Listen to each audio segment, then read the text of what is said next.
ये देखो मोर project सामसंग company गोटे कंप्यूटर बनई मु कंप्यूटर टी देखिपे केते सुंदर है सामसंग कंपनी ता बैक साइड की प्रथम देखी नवा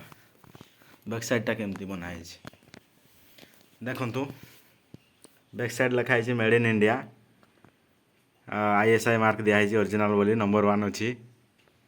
ए पिला पढ़ापी पिला केमती कौन विषय सब किसी जानवे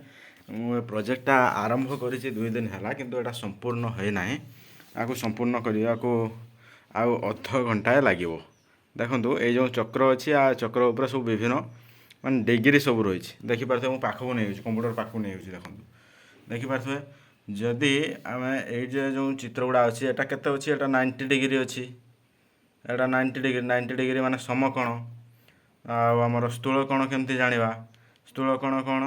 ना आमर 90 डिग्री रु अधिक 180 डिग्री कम हो विभिन्न यहाँ हूँ आमर ये देखूँ ये 360 डिग्री एंगल एटा है ये सब रही कौन आउे सब कौन लिखा जो जब पिलाटे बुझा चाहिए सी कौन कर सी प्रथम कंप्यूटर निकट को आसो कंप्यूटर को देखो एटा गोटे कंप्यूटर सामसंग कंपनी कंप्यूटर तापर से कौन कर जो डिग्री एटा 90 डिग्री जान केमितिका ना ये जो चकीटा अच्छी ये चकीटा घूरे घूरे घूरे ये सीधा आनिक रखियो हेले एटा रहा तुम 90 डिग्री पाखे रहा है कि तापर जदि आम चाहिए जे 180 90 डिग्री रु अधिक 180 डिग्री रु कम ये आमको जाना कौन करा ना 180 डिग्री पाक आने को एटा 180 डिग्री